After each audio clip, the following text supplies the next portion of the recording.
we hear a lot about living in the moment and appreciating what you have and looking around you and being grateful for the things that you're able to do at this point. But I think we're designed as human beings to kind of hold on to the past because we kind of look back at what we could have done, should have done, would have done, things that we shouldn't have said to people, regrets. And then we leap from that point or that way of thinking to the fear of the future. Oh my God, I'm going to do this. This is not going to work out. This I have to plan for. So we kind of are constantly shuffling between the regrets and the baggage of the past and projecting that into the future and completely forgetting this gap in the middle, which is where we are right now. And that's the only reality.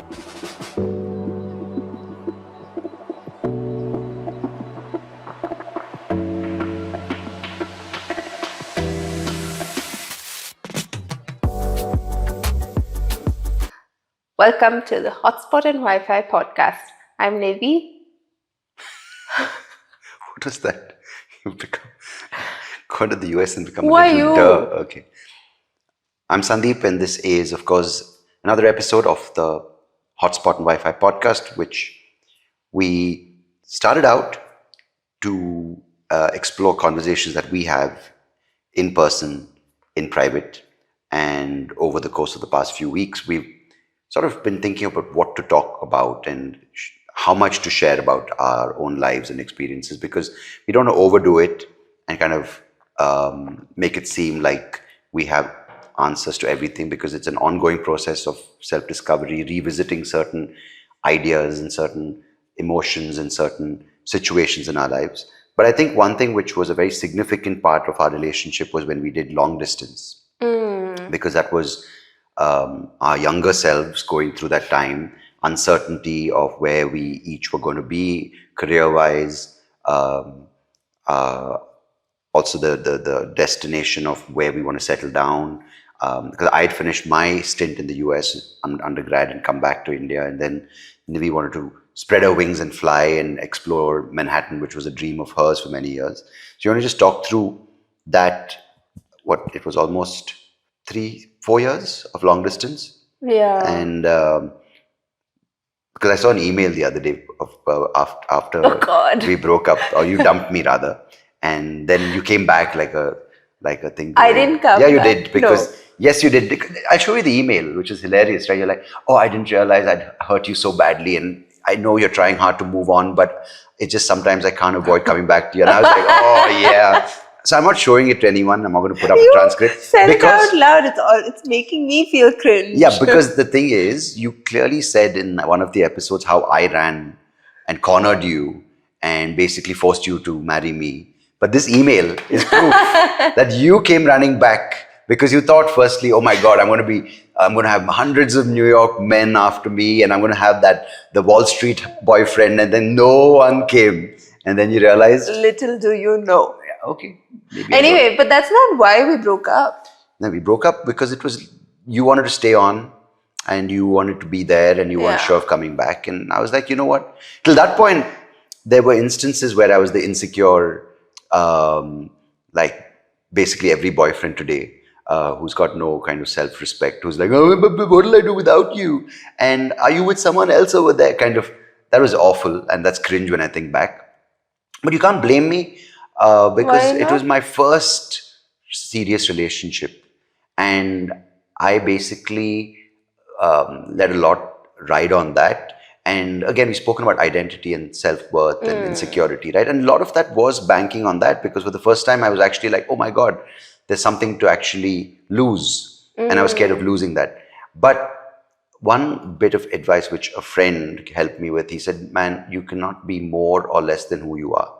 And if you keep trying this relationship to do something that the partner, in this case it's you keep trying to live up to their expectations or become someone that you're not, and become someone that you think they want you to become, you're constantly going to be off balance, and it's not going to work in the relationship. Because if you don't have that sense of, this is who I am, of course there'll be compromise and there will be things, but in this context of long distance, you're like, oh, she'll find someone better, she'll find someone funnier, she'll find someone better looking. It's like, dude, you can't really it's not in your control. Yeah.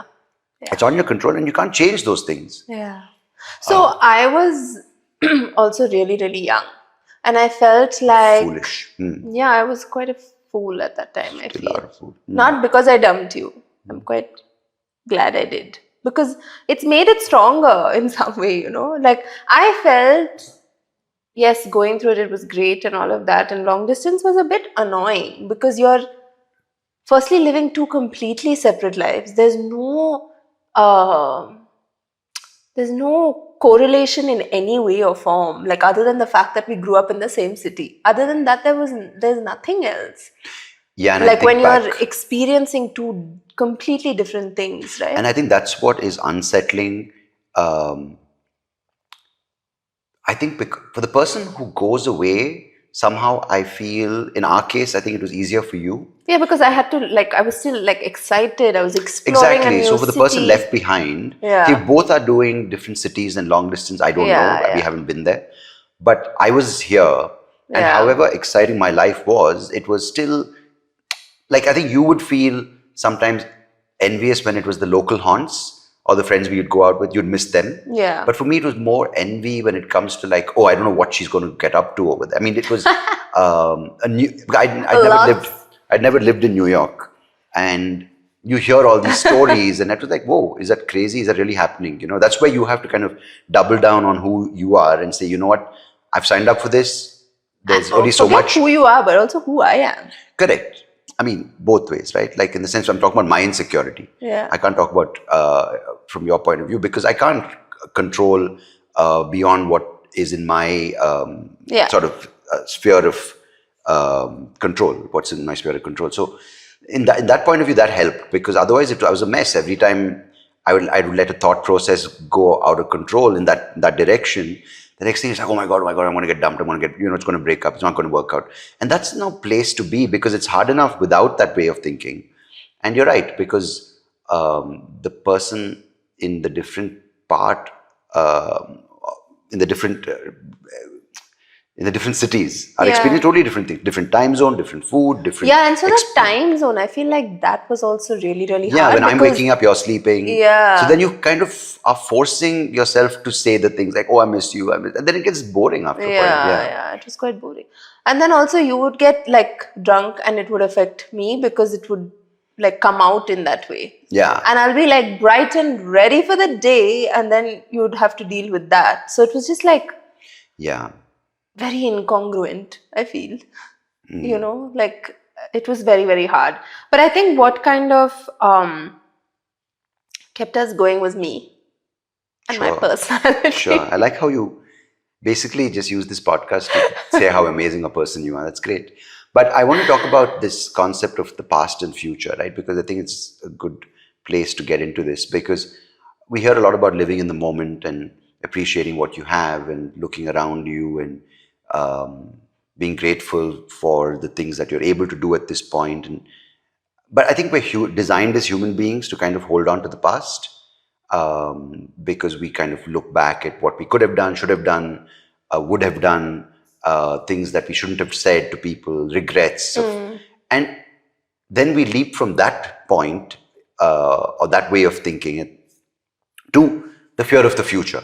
Oh my God, I'm going to do this. This is not going to work out. This I have to plan for. So we kind of are constantly shuffling between the regrets and the baggage of the past and projecting that into the future.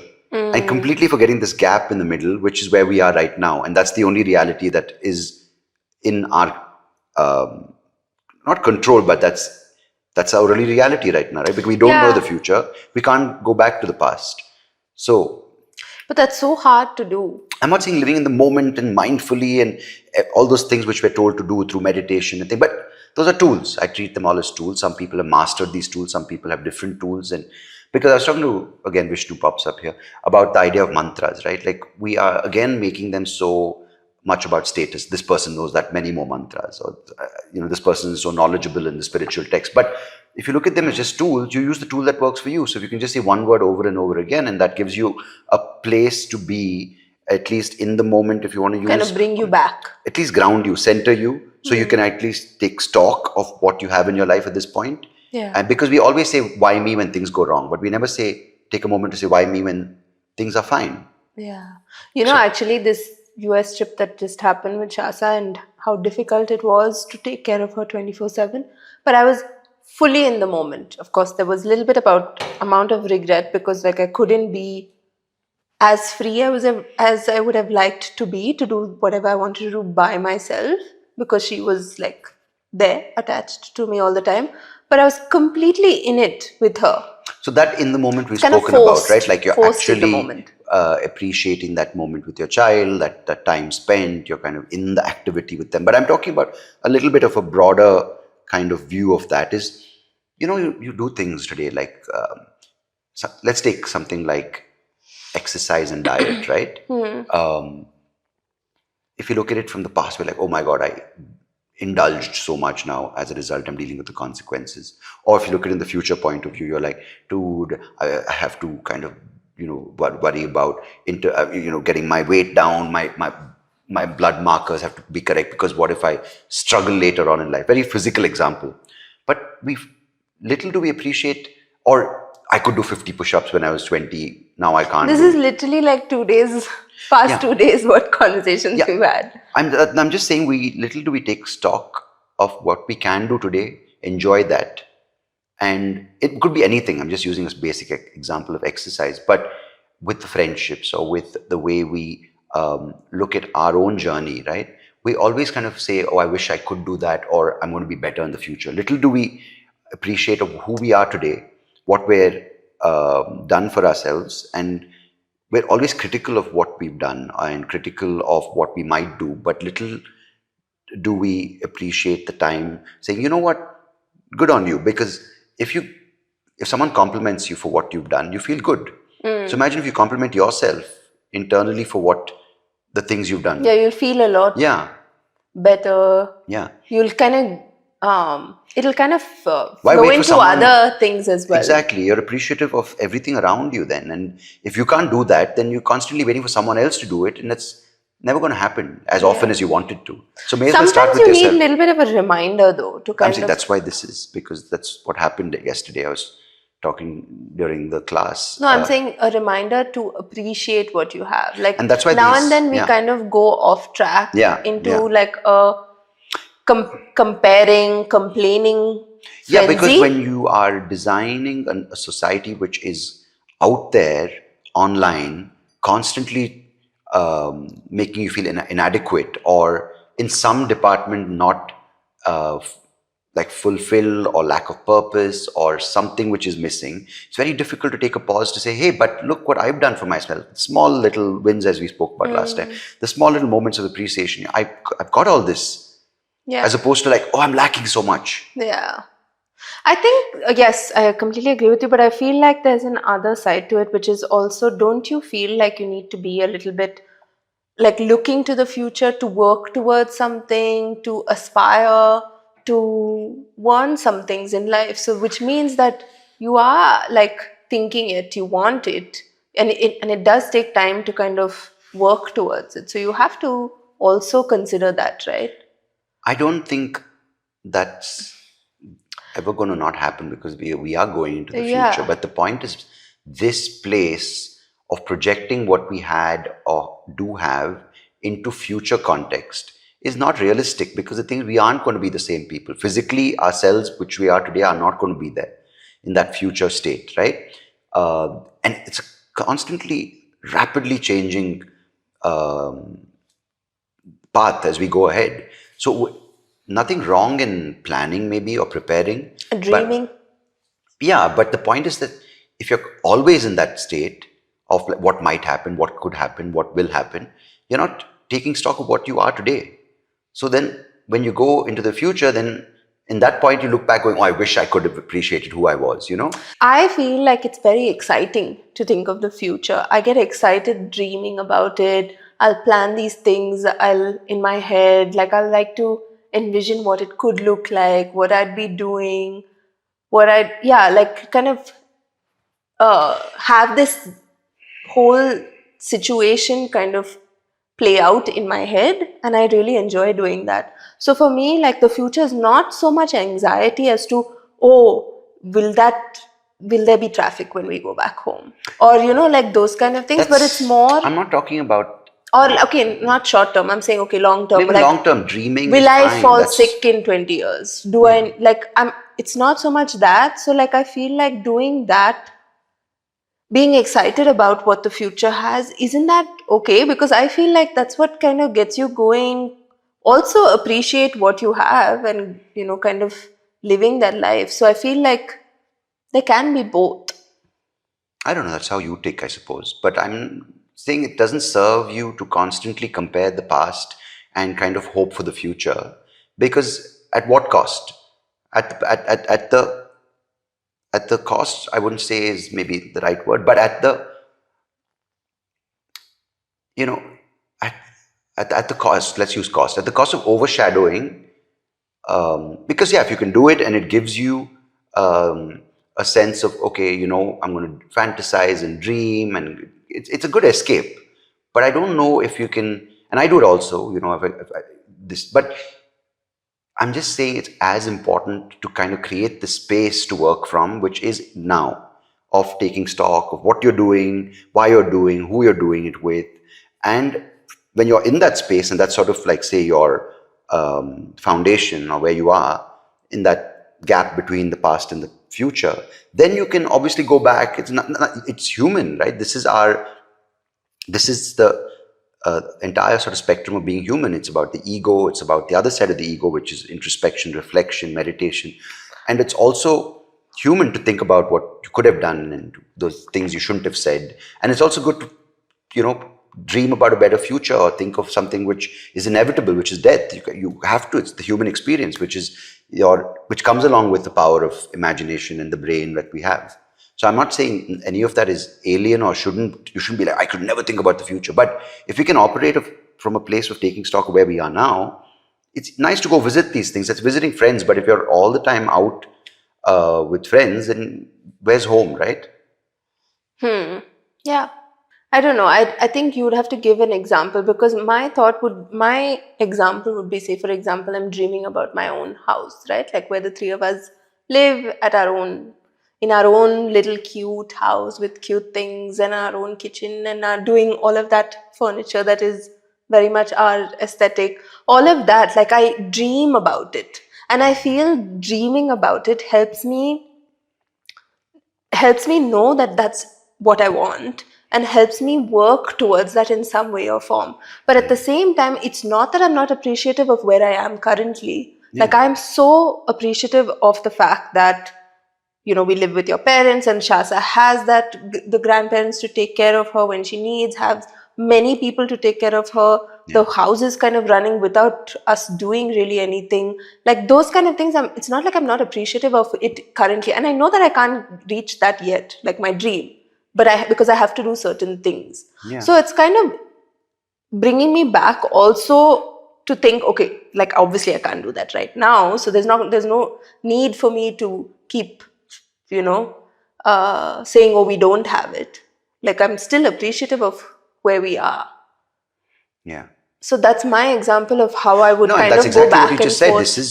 This is your reality. You can't really think, but there's nothing wrong in it. That's the human experience of dreaming of something that you want to Have in come your to you, life, yeah. and that's fine. I'm not saying anything. I'm not saying anything wrong or anything. I'm just saying, when we're constantly in either or, which is regretting the past, or and I don't think you understand sometimes what I try to say, because you just escape to what you want to say.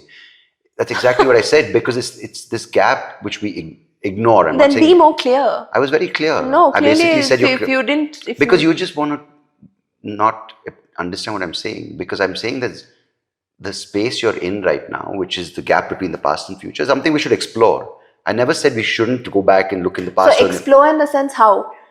Give more thing, instead of being either regretting the past or just planning for the future. When your base is this place now, So why do you feel we're not doing that? I'm doing it. I'm trying to do it. It's not easy. No, like how? Like, in what way? Just taking. I mean, instead of spending 80% or 90% of the time thinking of what I could have done, or like, oh, this is what I'm going to do, I'm just like, this is where I am. And then, of course, dream about what you want to do, and that's the power of imagination, right? Why would I not give it that. But if it's only there and constantly like, man, I hate where I am right now, I hate what I'm doing, it doesn't serve you well. I think maybe the disconnect is that I'm not able to understand it because I'm not feeling that. Like I'm feeling like it's not like I'm not living in the moment or whatever, right? Like it's not like I'm regretting anything. Maybe that's why. I don't know. It's not for me to say what you're feeling. But I'm saying we are designed and encouraged not to, say, hey, you know what, it's fine, this is life, this is where it is today, and occasionally dream or occasionally look back and say, it didn't happen this way. Because we're designed to constantly yearn for a bigger house or a better car, and that's what society rewards, right? The entire economy is around that, or the entire, which is fine. I'm not saying, but being aware of it is, as we've spoken before, is a big thing, because if you create more space between the past and the future, you have a nice playground, sorry, to be in right now. And it's nice. Like, I remember someone told me this when I did the other podcast. He said, if you're in the gym, you can go to McDonald's once in a while, but if you live in McDonald's, no point going to the gym, So it's like that. It's like if you're in the present, you can always go to the past or the future. Or if you're enjoying and taking stock and once in a while appreciating what you've done for yourself, then great. Think of a bleak future. Think of an amazing future. Dream of a better. And also go back to the past and visit those old memories, But if you're always there and from there going, oh my God, based on what happened in the past, the future is going to be like this. You're not looking at the people around you. You're not looking at those conversations you're enjoying or the conversations you're not having. Yeah, I feel like what you're saying is what I also experienced recently is in the US, what I was noticing is that you're chasing something, you're chasing some dream with everything that you're doing in the day. By the time you reach the 9 p.m., you're done. That's it. You're not doing those things like sitting and having a meal together or sitting and having a conversation over a cup of coffee. Aren't those the things that enrich the life experience, that give you a lot more satisfaction than, I think that's what it is. Maybe it's two different, completely different things. One is the larger things of, career growth and whatever you want in that, or your house or how much money you want to have. But it's also these really, really small things that make it what it is. The other day when we were in the US, we were getting ready to leave the house in the morning, and there was so many of 3-4 of us getting ready, and my cousin was getting so irritated that we were taking so long because we were sitting. Then one person will have a cup of coffee, then somebody else needs to go for a shower, then it became time for Shasa's nap. And then we couldn't go. The whole morning was gone in that, because we were just sitting around, kind of. They would say the morning wasted. Yeah, morning wasted. And I'm and all of us were it's fine. We're not in any rush to go to the zoo. That's what the plan was. So after she woke up, we reached the zoo only at 5 o'clock when it was closing. But that's besides the point. But it's not like the day was wasted. It's not but we just didn't rush through things, we enjoyed every piece of it. And I feel that's what people are forgetting to do, and not finding enough reason to do those daily things, and not finding enough joy in doing those things. I don't know why though. It's because we are conditioned in one way. It is, I think, our the positive has negative, the other side of the coin. With the power of imagination and this, with the power of our mind comes all the other sides, which is the ego, which is these ways of kind of holding on to baggage, or kind of constantly yearning for something different than what is right now, We're designed like that, but you also look at everything in society is also encouraging us to think in that way. Social media.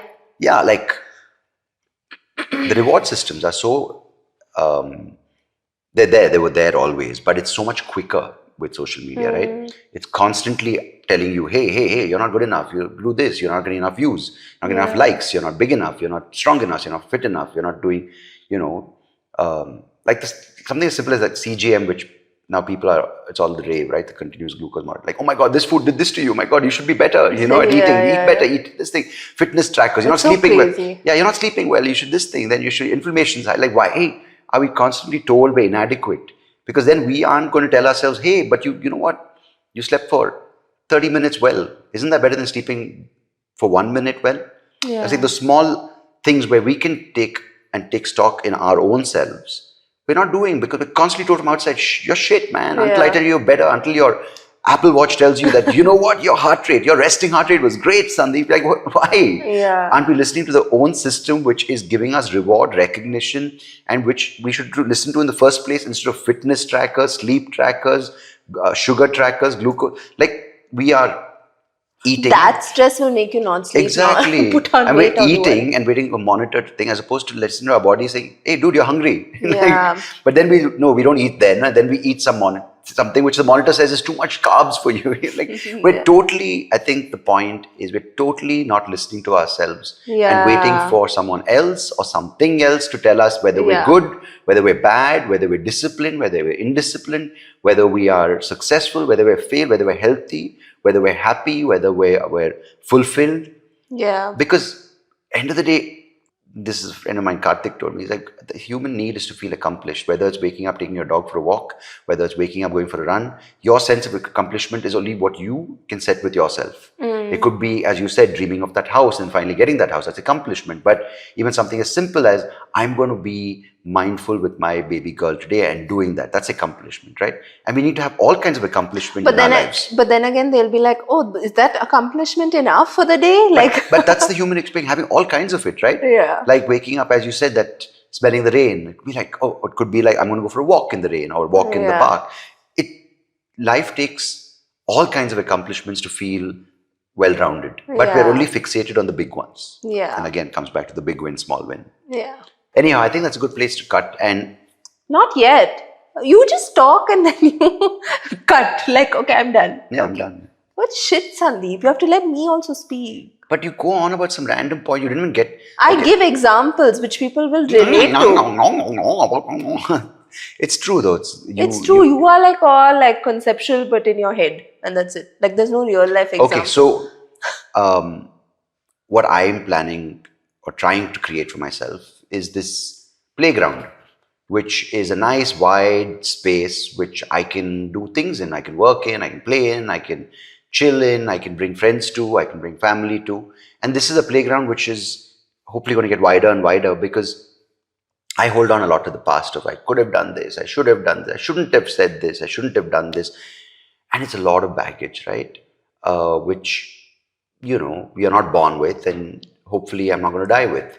But is there a way to kind of just visit it like an old friend who I don't have anymore, and come back to this playground and enjoy the friends I have in my life right now, the family I have, the things I'm doing, the things I'm doing for recreation or playing. And then based on that, sometimes visit the future. I'd like this for my family. I'd like this to be a part of my life, more of these evenings where we're just sitting and talking and it's not heavy partying. So that's what I'm trying to create. Not there yet, but that's why I thought I'd talk about it. Why do you call it your playground? I mean, it's a space. It could be my playground. It could be the place where I work. It could be the place where I express myself. So playground is one aspect, just the space between the past and the future. The more and more like I think about it, the more and more I realize that seems to be the key to every goddamn thing, whether it is work, whether it is taking care of your daughter, or whether it is what food you should eat, when you should eat, how much you should eat. Every goddamn thing is that. Like, you just have to think of what you're feeling and what you want to do and kind of give that more weight than it. They call it the gut feeling. Yeah. And my God, I mean, I'm not a scientist and I'm not, kind of well-read in the clinical papers, but just when I listen to my own gut, right? When we say stomach is bad, but when your gut is off, whether it's with processed food or whether it's a night after a few too many drinks, and when your gut is off, all sorts of things go wrong in your way of thinking. Yeah. You're upset, you're irritable, you're more reactionary in your kind of day-to-day things, you're not kind of patient.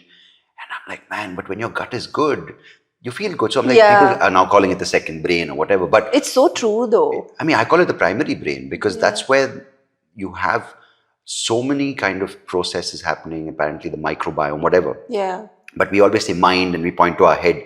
There's no such thing as the mind living there, right? Your entire body is your mind. Yeah. Like you're smelling and you're seeing and you're tasting and all through all the senses. But we think so much like mind and heart and all that nonsense. Yeah. But your gut is constantly working, and when you have a healthy gut, when your digestion's good, when you're all cleared out in the morning, my God, your approach to the world is so much lighter, and you're able to kind of just through different things, exercise, diet, but you're able to kind of say, okay, this is the things coming into me through my various senses, and you're able to process it in a much more calm, in a much more sort of balanced, less kind of volatile way. But when your gut is bad, So I think that's yeah.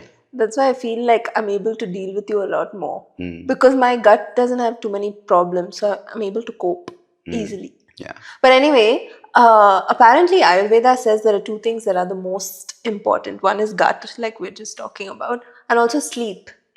Like if you don't, so then when you have a poor night of sleep, you are more irritable. Can't concentrate. I mean, it's related, I feel, because when I sleep well, good sleep, my gut also has time to deal with all the stuff I put into it. Yeah. And then when you wake up, it's digested everything, it's kind of done its repair, recovery, and it's facing the next day. But that's why when you eat at 1 a.m. and all, shit day the next day. It's a shit day, but like even if you sometimes, maybe it is related, but sometimes it's also not. Like sometimes your gut kind of powers through the night and you sleep. Maybe you're not having that restful sleep, which is why you need the Apple Watch or something to know whether you are sleeping well. I was just talking about listening to your gut, because your gut tells you sometimes, dude, you don't need to eat. Give it a break. Yeah. Or your gut tells you, get up and do something. Move. Like get some, because whatever it may be, it could be some people skip, some people sprint. Yeah, I mean, people don't talk about it enough. Yeah, skipping is good. Great. You get like that jumping movement, you get the heart rate up. I want to start skipping. Okay. Because I don't like running. It's a dangerous thing for me, running. It's boring. Like in the treadmill. So skip. Yeah, so I'm going to skip. I'm just putting this out there. You want to skip? Let's form a skipping. Do you know there are running clubs? You don't have skipping clubs. The most ridiculous. Because you'll be freaking standing in one room and skipping, like those laughing clubs. I think that is so ridicule for no reason. I think it's great to have a good belly laugh. I mean, because the comedy nowadays is trash anyway. Like the guys. Honestly, you might as well just go and laugh for no reason. Yeah. It's free. It's fun. And you're not criticized for your material. Oh, that was not woke enough. That was not PC enough. I think that would be great. Like, and imagine if someone comes out of the laughing club. I'm offended. You have issues. Yeah. Anyhow, you have anything else to say? Nope. All right. So always thanks for, being with us over the course of this episode and putting up with our little bickering that we end up always... not so much, today. Not bad, but I'm saying we always end up kind of going down to the But bickering. it's all part and parcel of being in a relationship. Yeah, there has to be some amount of bickering. What can you do? Like, it's not possible to not bicker. Then you've got some other problems. Correct. Gut issues, maybe. Maybe gut issues or a bad editor. I mean, a good editor which leaves it all in. A bad editor just be like, oh, this should show the perfect couple. Yeah, but we have a very good editor. So wanted to thank you as always. And do write in with a comment. Write in like a letter. No, just drop a comment. And share with whoever you think may enjoy these conversations. And I know, I asked someone the other day, I played golf with these two guys in their 20s, and I said, is now a good time and a much more prolific time to meet people and date and all that? And they're like, dude, you'd be surprised. It might be with so many apps you think, but it's so tough. Hard to meet the right people. So tough. When we spoke about long distance, of course, we're not going to give anyone solutions to your life. But it was extremely, extremely difficult. Difficult in a time when social media was not so rampant. You forget social media, but just like as a human relationship, it was extremely difficult. It was a real test. and we came out on the other side stronger. And I feel like because and we've had many tests like that. Long distance was one test, but that was a large one. But like there has been so much compromise on each of our parts. Like it's not a joke. Huh? Like there are many times that we've probably been in and out of like being committed to this relationship because it's really tested us in a lot of ways. But I feel like the old school way of like having that commitment. And it helped that you were in Bangalore every 4 months. Yeah. No, but no, I'm not talking about long distance, but generally like difficulty of a relationship. Like the old school way of thinking of, once you are committed, you've committed to this marriage. So like stick with it no matter what. And that has helped. Like time heals, you grow, you mature, you solve things out. You can't just leave, no? But now it is encouraged, right? It is encouraged. It's like don't put up with it, just leave. But which I think is this fine. Is a conversation for another. Yeah, I think we'll talk about the next time because otherwise we can just go on. So yeah, appreciate it. Thank Nivi. you so much. Thank you, Nivi. Thank you. Thank you. Bye.